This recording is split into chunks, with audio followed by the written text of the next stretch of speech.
Good morning, ladies and gentlemen. But the thing about it is, as I said before, he who conceals his disease can never expect to be cured.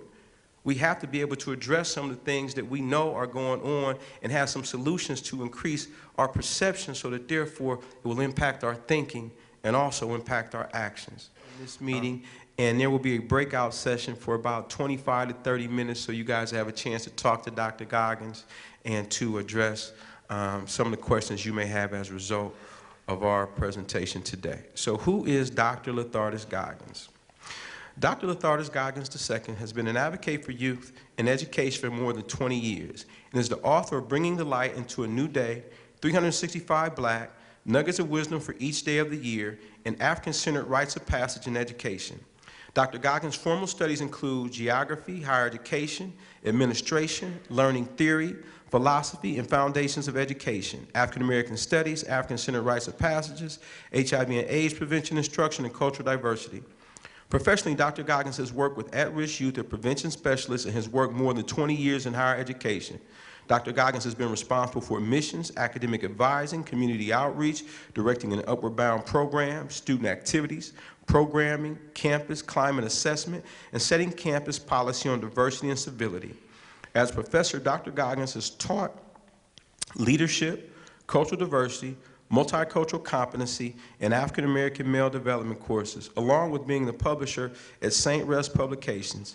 Dr. Goggins is the middle school math and science teacher at Emmanuel Christian Academy and principal consultant for applied academic solutions.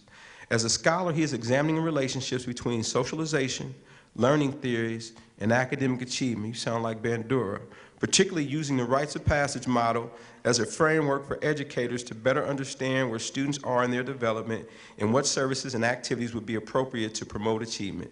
Additionally, Dr. Goggins is the primary investigator of the first-person research projects. Dr. Goggins' comprehensive experiences are complemented by his extensive travel throughout the United States, Puerto Rico, Canada, Mexico, the Netherlands, Australia, the U.S. Virgin Islands, Panama, the Bahamas, United Kingdom, and Africa, in the countries of Senegal, Benin, the Ivory Coast, Nigeria, Kenya, Tanzania, Ethiopia, Ghana, and South Africa. Without further ado, can I have a round of applause for our guest presenter today, Dr. Lathardus Goggins.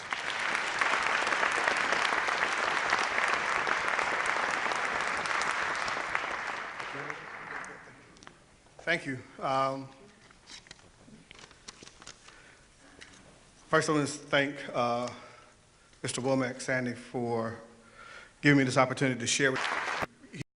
He knows that I'm an advocate, and it's the kind of a thing that whenever there's an opportunity to share and talk about these issues, I'm very willing and wanting to be a part of that discussion. I find it refreshing that a school district would have these kind of discussions. Oftentimes you find districts, you find individuals who are, you have these side conversations, you have these conversations from time to time, but as a district coming together to have this discussion is quite frankly very rare.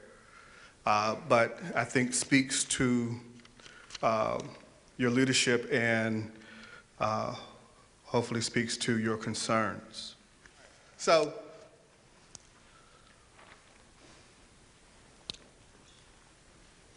I generally start these kind of conversations with the preference that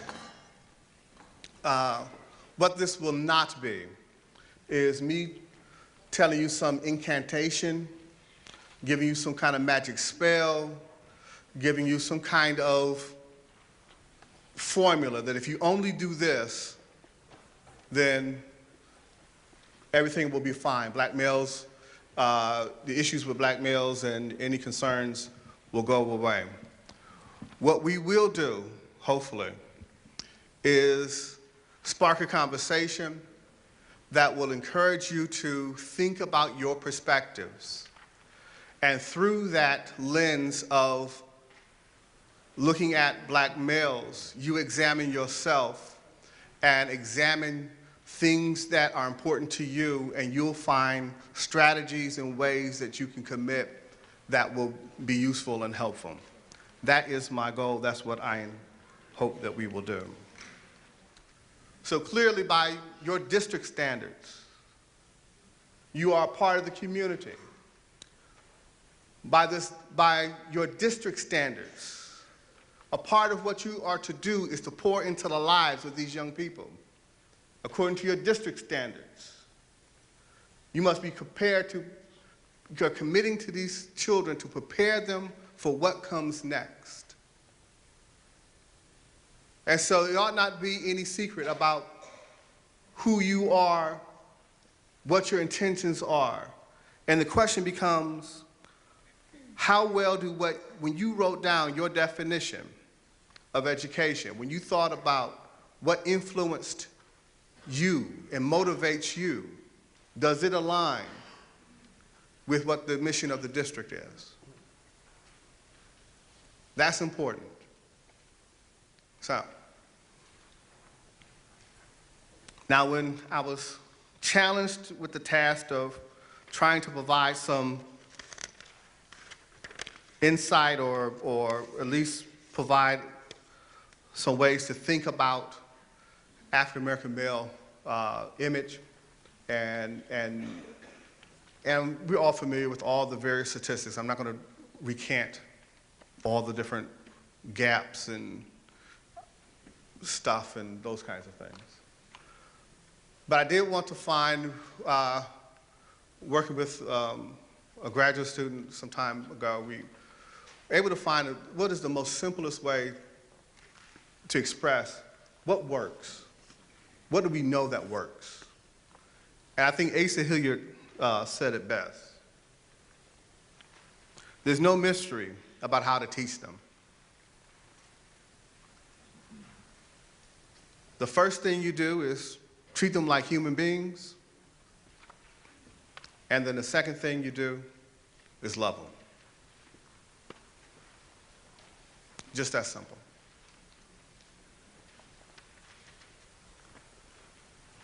Now the question becomes, how do you treat people like human beings? What is your understanding of what that means? And what I would like to do is just explore some different aspects of what that means. And so the question becomes, what are the messages? What are the things? What are the ideas that bombard, for lack of a better word, black males about who they are, the identities that they have, the pressures that push in on them that says, these are the boundaries of your identity, these are who you are, this is who you are. And then what equips them to push out? Who equips them to push out? Take this moment now, please. Think about your own classroom. When a student walks into your classroom, what are the images that they see? What are the things that they see? What are the ideas, concepts that either affirm or limits their identity? A part of what we have to do if we're going to restructure, reclaim the black male image, is that we have to be authentic. We have to understand where we are, who we are, our connections to our community, and understand the available resources. And be quick to question the prevailing narrative. Be quick to question the prevailing narrative. Because it often will then inform and guide and color and create a lens through which we then view our students. So when they're telling you, Dr. Goggins, this doesn't take all that. And if I'm thinking, well, you're on your way to prison anyway, you know what? It does not take all that. But if I know, Nah, bruh, look, dude. I know that most of your people are going to end up going on to college. Most of your friends, now, unfortunately, they may not all graduate, but y'all can get there. If I know the community you come from. I know the people that you're working with. And that's something that young people will sell. If I know that you don't know me, I'll sell you this. Well, you know, my mama I don't know my daddy, and if you don't know any better, because all that you hear is the stuff off the TV, and you, oh, I'm sorry. Well, okay, I'll give you a little extra time. No. I don't care, dude. I know you. I know your people. You didn't turn it in. You got to get it done. And I'm going to knock something off of it. But Dr. Goggins, you know, no. And I just took this picture. I'm going to send it to your mama, so you got to deal with it when you get home. It's going to be on you. And develop that academic disposition. Because really, at the end of the day, what we're talking about, what we do in schools, is not about content as much as it is about developing an academic disposition. Because once I develop that academic disposition, the content will take care of itself. What is it that you, in terms of their identity, informing them, helping them to understand about themselves? That's important. But this idea of rites of passage, I'll run through it real quick. Preparation, that if you expect something from somebody, if I expect for you to be a man, I must prepare you to be a man. I must teach you to be a man. I must provide opportunities for you to practice your manhood. Separation, get tested by the elders. You get a test by the elders. You go before the elders, and you have to get their permission. And you have to go through the test. Transition, we're going to mark. Now that you've been prepared, we recognize that you've passed the test, you get something, you get a symbol, you get privileges, you get something. You get a ceremony. It may be a simple handshake. It may be big and elaborate. But you get something that says, yeah, I recognize you did it. And then reincorporation. Now that I know that you know, I'm going to hold you accountable.